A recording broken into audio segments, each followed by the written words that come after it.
बिस्मिल्लाहिर्रहमानिर्रहीम। Welcome to mister Z academy.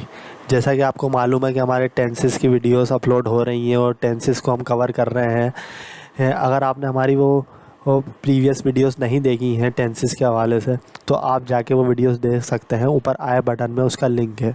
आज जो हम डिस्कस करेंगे वो होगी सिंपल फ्यूचर सेंटेंसेस कैटेगरी 2 को। कैटेगरी 1 को हम पहले ही पढ़ चुके हैं, अंडरस्टैंड कर चुके हैं। अगर आपने वो वीडियो नहीं देखी है तो उसे भी जाके आप देख सकते हैं। So let's get started. First of all इसकी हम लोग डेफिनेशन देख लेते हैं। Simple future sentences category 2 describe the possession of the subject. यानी जो सिंपल फ्यूचर सेंटेंस कैटेगरी 2 होती है वो डिस्क्राइब करती है किसी भी ही सब्जेक्ट की पोजीशन को, कि उस सब्जेक्ट के बाद फ्यूचर में क्या होगा। In simple future sentences subject will not perform any action. जो सिंपल फ्यूचर सेंटेंस होता है उसमें सब्जेक्ट कोई भी काम नहीं करेगा फ्यूचर में, सिंपली उसकी स्टेट बताई जाती है, उसकी ओनरशिप बताई जाती है। But subject will own something, यानी उस सब्जेक्ट के बाद कुछ ना कुछ होगा फ्यूचर में। तो बेसिकली उसकी ओनरशिप बताई जाएगी कि उसके बाद फ्यूचर में क्या होगा। फॉर एग्ज़ाम्पल उसके पास अभी कार नहीं है लेकिन फ्यूचर में उसके पास कार होगी, तो ये क्या है, ये हम लोग उसकी ओनरशिप बता रहे हैं कि फ्यूचर में उसके पास कार होगी। तो सिंपल फ्यूचर सेंटेंस कैटेगरी 2 में हम पोजीशन बताते हैं किसी भी सब्जेक्ट की, कि उस सब्जेक्ट के पास फ्यूचर में क्या चीज़ होगी या क्या चीज़ नहीं होगी। इसका फार्मूला देख लेते हैं हम लोग। इसका फार्मूला भी बहुत आसान है, कोई इतना ज़्यादा मुश्किल नहीं है। सबसे पहले हम सब्जेक्ट ऐड करते हैं, फिर उसके बाद हेल्पिंग वर्ब होती है। अब इसमें हेल्पिंग वर्ब क्या होगी, इसमें विल हैव होगी। अगर आपने प्रीवियस वीडियो देखी है सब्जेक्ट के बाद जो हम लोग हेल्पिंग वर्ब यूज़ करते थे वो विल बी थी। विल बी हम लोग यूज़ करते थे सिंपल फ्यूचर सेंटेंस कैटेगरी 1 को बयान करने के लिए, जिसमें हम किसी भी सब्जेक्ट की स्टेट बता रहे थे या कंडीशन बता रहे हैं कि वो फ्यूचर में ऐसा हो। इसमें हम लोग उसकी ओनरशिप बताएंगे कि उसके पास फ्यूचर में क्या चीज़ होगी या क्या चीज़ नहीं होगी। तो इसलिए हम विल बी की जगह यहाँ पे यूज़ करेंगे विल हैव। ठीक है, चाहे सब्जेक्ट कोई भी हो, आई हो, वी हो, दे हो, ही हो, शी हो, इट हो, तो उसके बाद हम लोग क्या यूज़ करेंगे, विल हैव। ठीक है, उसके बाद ऑब्जेक्ट होगा, तो ये अफर्मेटिव फार्मूला है। उसके बाद अगर हम इसको नेगेटिव बनाना चाहते हैं तो सिंपली हम यहाँ पर नॉट ऐड कर लेंगे, यानी विल और हैव के बीच में हम लोग क्या ऐड करेंगे, नॉट, तो ये बन जाएगा नेगेटिव। ठीक है, सब्जेक्ट लगेगा सबसे पहले, फिर उसके बाद हेल्पिंग वर्ब होगी विल नॉट हैव, फिर उसके बाद ऑब्जेक्ट होगा, तो ये बन जाएगा सिंपल फ्यूचर सेंटेंस कैटेगरी 2 का नेगेटिव सेंटेंस। अगर मुझे इसको इंटेरोगेटिव बनाना है तो मैं ये जो हेल्पिंग वर्ब है उसको मैं पहले ले आऊँगा, यानी सब्जेक्टिव पार्ट में हेल्पिंग वर्ब आ जाएगी, फिर उसके बाद आएगा सब्जेक्ट, फिर उसके बाद हैव आ जाएगा और फिर ऑब्जेक्ट आएगा, और फिर at the end of the sentence हम लोग यहाँ पे क्वेश्चन मार्क लगा लेंगे, तो ये बन जाएगा इंटेरोगेटिव सेंटेंसेस। लेकिन अगर मुझे इसको इंटेरोगेटिव नेगेटिव बनाना है, यानी मैं सवाल भी करूँगा और उसमें मैं नॉट भी यूज़ करूँगा, तो मैं सिंपली यहाँ पर नॉट लगा लूँगा।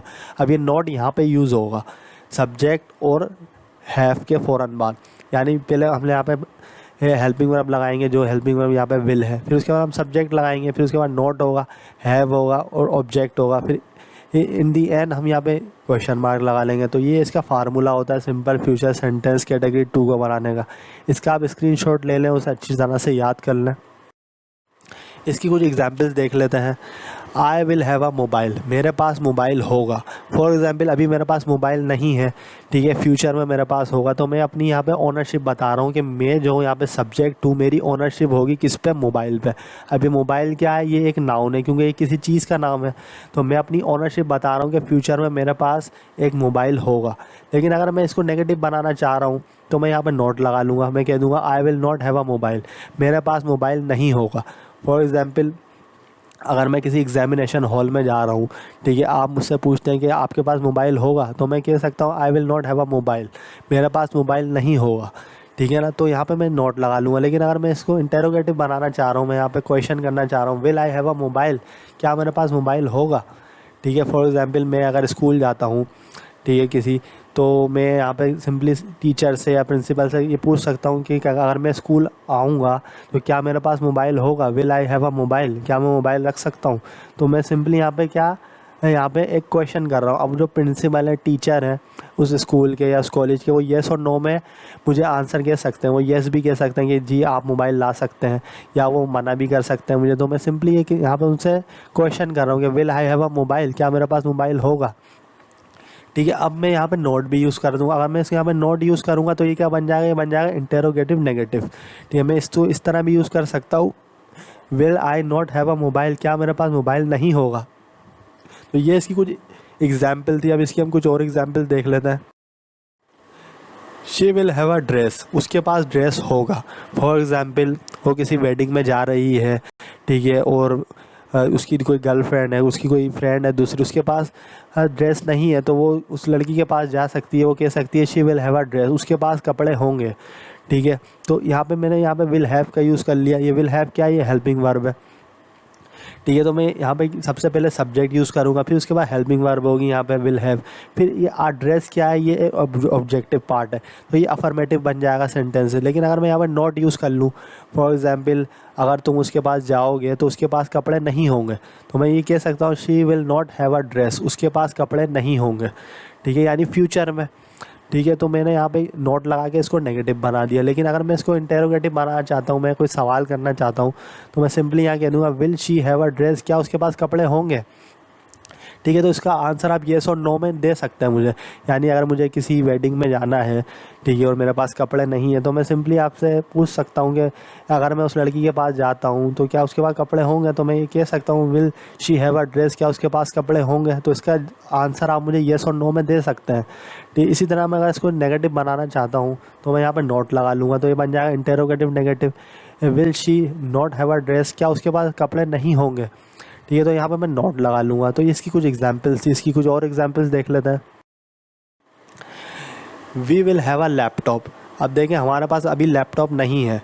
ठीक है, हम ये कह सकते हैं कि हमारे पास फ्यूचर में, यानी कल या परसों या एक हफ्ते बाद या एक साल बाद हमारे पास लैपटॉप होगा।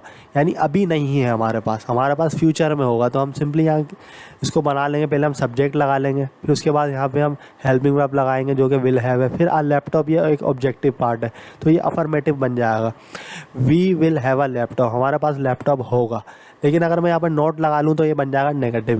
ठीक है, we will not have a laptop, हमारे पास लैपटॉप नहीं होगा। फॉर एग्जांपल हमारे पास आज लैपटॉप है, हम कोई अपना काम कर रहे हैं, वो किसी और का है, तो हम ये कह सकते हैं कि हमारे पास कल लैपटॉप नहीं होगा क्योंकि वो किसी और का है। हम सिंपली यहाँ पर नॉट लगा लेंगे, हम कह देंगे we will not have a laptop, हमारे पास लैपटॉप नहीं होगा। ठीक है ना। लेकिन अगर मैं इसको इंटेरोगेटिव बनाना चाहूँगा तो मैं यहाँ पर विल को पहले ले आऊँगा।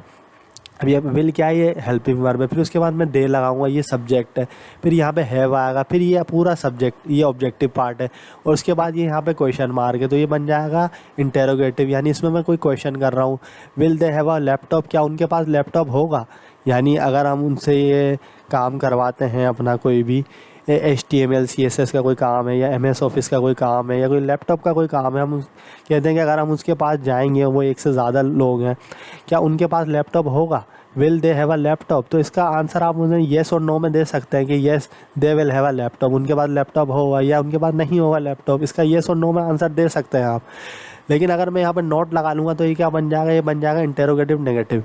ये will they not have a laptop, क्या उनके पास लैपटॉप नहीं होगा।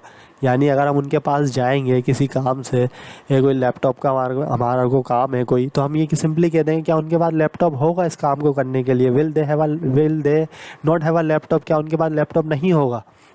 तो इसका आंसर आप येस और नो में मुझे दे सकते हैं। तो सिंपल फ्यूचर सेंटेंस कैटेगरी 2 को बनाने के लिए हम लोग सबसे पहले सब्जेक्ट यूज़ करते हैं, फिर उसके बाद हेल्पिंग वर्ब होती है जो कि विल हैव होती है, फिर उसके बाद ऑब्जेक्टिव पार्ट होता है। तो ये उसका फार्मूला होता है। ठीक है, सिंपल फ्यूचर सेंटेंस कैटेगरी 2 में हम लोग जो डिफ़ाइन करते हैं, वो हम लोग सब्जेक्ट की ओनरशिप बता रहे हैं, उसकी पोजीशन बता रहे होते हैं कि उसके पास फ्यूचर में क्या चीज़ होगी और क्या चीज़ नहीं होगी। आपको हमारी आज की वीडियो पसंद आई होगी। अगर आपको हमारी आज की वीडियो पसंद आई है तो आप हमारे चैनल को सब्सक्राइब करें, इस वीडियो को शेयर करें। Thanks for watching.